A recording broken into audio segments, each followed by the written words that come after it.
Alright, don't forget boom, Marcus 2205 numbers after the name.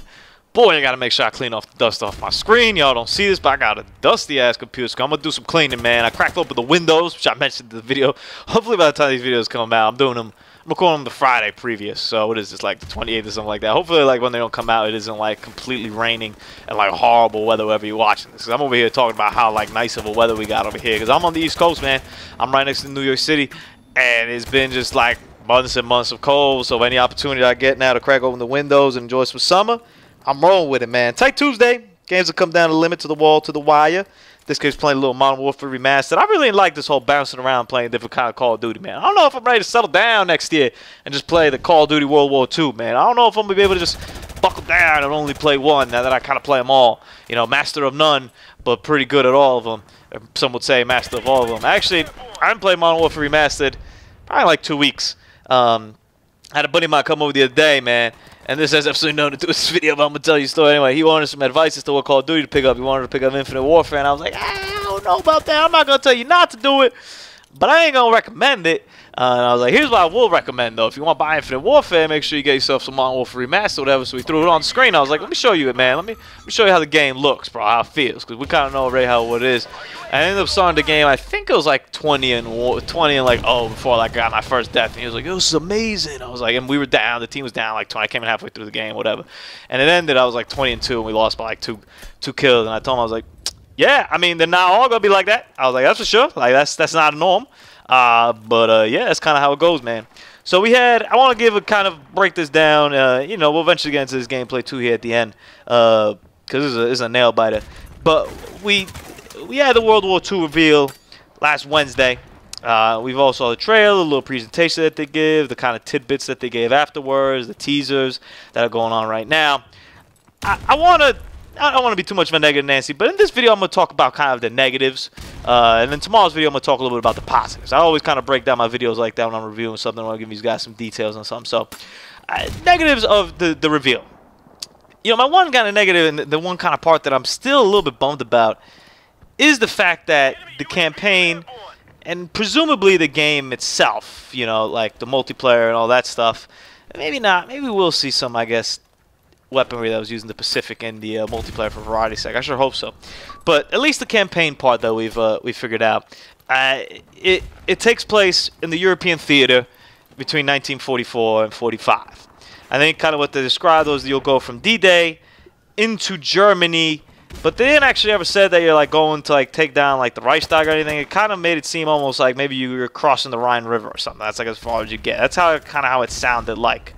I get it on two fronts, right? When they started kind of explaining that they wanted to tell the story not of a superhero but of a regular guy, this red dude or whatever, yeah, I get that then. Like, of course, you know, then you can't just be hopping between characters, doing the usual Call of Duty bit where we kind of hop between 6,000 characters and you end up not being attached to any of them. You end up not even knowing who you're playing most of the time. You're kind of just playing the experience and whatnot. And maybe you have a common enemy that you kind of tag along throughout the game, but even then it's not really the main focus of the game necessarily. So I get that, and I am excited for a smaller scale story told in World War II, like the story of maybe these 3-4 guys in their platoon, their unit, and how they survived. That's interesting, and that's cool. I personally, though, especially coming off of somebody who's played a lot of World at War, check this out, I get this message from Christian over here, and I'm like, who? I thought Christian may be like coming online, so I haven't played with him in a minute, and then he sends me, I was like, I gotta save like spam, I think I'm gonna just keep it moving. But as somebody who, like, one of my favorite Call of Duty is World at War, I'd probably rank them Black Ops 2, Black Ops 1, World at War. It's probably like my top 3. That encapsulated so much in that game, right? I was playing with the Russians and playing in the Pacific, and I'm not even sure if you do play as an American at any point, like on the European side. I don't really remember that. I don't think you do, because that was kind of covered in the original Call of Duty and what. Like, we've done Normandy already. Like Call of Duty 1, I believe you land in Normandy or whatever. So it's fine. You know, it looked very Saving Private Ryan-ish, Band of Brothers kind of thing, which is good.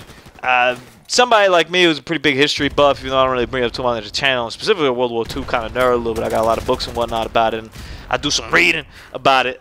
There's so much that happened in the war, man. It's impossible to encapsulate in one game, and maybe we'll see this in future installations. Maybe we'll have Call of Duty World War II, the Pacific campaign in Call of Duty World War III, the Italian campaign in Call of Duty World War II, Call of Duty World War III. Jesus, yeah, I guess it's gotta been all the other ones we've kind of been seeing. But by the way, maybe we'll see that in other campaigns, but it seems a little bit small scale to me. And I'm a little bit nervous as to where those resources may be going. We saw in the multiplayer side a little bit that they gave us. It was, that they had kind of a headquarters area, which I kind of thought that they'd do something. This is an Activision property. They'd do something along like of a Destiny, an area where you could kind of like the equivalent of the tower there, where you kind of go and hang out and chill with your friends.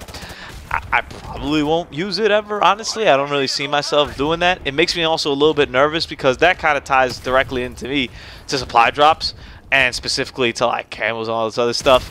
I hope they just do that kind of stuff tastefully. Obviously, none of us want weapons in it. There probably will be, but none of us want it. That kind of always sours the note. There was no, like, speaking of that, maybe in the multiplayer reveal, but I doubt it. They said they're going to do the multiplayer reveal in the tree, so I think that's literally just going to be a trailer, and we'll maybe get some, like, live streams later on or whatnot. But there's going to be supply drops, hopefully cosmetic only, probably cosmetic and weapons. That's kind of how they've been doing it, and kind of why it's a shafted model in that regard. But I don't understand what that headquarters areas would be for if it's not to show off like your loot that you've kind of accumulated throughout the game. They kind of mentioned it also as well as kind of another way to kind of brag about like how much you've played, how much work you've put in, aside from like the Master Prestige and the level cap and whatnot. They wanted to give a kind of a new feel to that kind of thing. We'll see how it goes. I don't really see myself participating too much in that, but we'll see. There's also these divisions, they call them, which are kind of like your factions, I guess, in Infinite Warfare type deal, where you do contract and stuff like that. Sure. Once again, that kind of is tied to scrap, I think, in Infinite Warfare and whatnot. So I don't 100% quote me. I haven't touched on that game in a minute, but it's different kind of way of looking at it. They also described the war a mode called War, which that kind of part was exciting. So the multiplayer news we got semi-irrelevant to me at this point. The campaign part. Interesting. I'm 100% going to play it. I'm 100% going to love it. I think it's going to be great. I just wish there was more. I wish that they would, that first trailer dropped and they're like, oh yeah, and we got this other character who's fighting in the Pacific, and you're going to be flip-flopping to Russia. I think they said like 95% of the game you play as this guy, which leads me to think the other 5% maybe you play as like, I don't know, a little bit when the kids from Texas, maybe you play somebody in Texas, somebody's family or something like that, or maybe when you come back, or some small thing like that. I don't think it's going to be like too much of that. So that's kind of just literally the big bummer was the scale and the scope of what feels like the game, which could be turned into a positive as well. I think it could definitely be used as a positive. I don't think you necessarily have to overextend yourself to be a good game. I think self-enclosed games, I put up a video yesterday on Blast Master Zero. That game definitely didn't expand itself in any way. That is just Blast and Master. Like, that's what it does. Like, it ain't like looking to reinvent the wheel. It ain't doing nothing. Whatever it did the first time, it's doing a lot better with some better graphics and some cool gameplay. That's literally all it's doing. So it's not necessarily the worst negative in the world, but I was kind of disappointed when I saw that trailer over there. And then the Nazi Zombie reveal trailer, the reveal image, and the kind of that stuff's pretty cool. And I'll talk a little bit more about that tomorrow in the positives video, because I have a lot more positive than negative. My one negative, size, scale, scope, but I do think that the experience that they'll deliver, even though it's kind of tried and true in a total story of a war that we've heard already a lot of times, even though they keep saying it's for a new generation, all that jazz. For us that have been around, we've heard that story a lot of times. It's not necessarily the biggest appeal to me.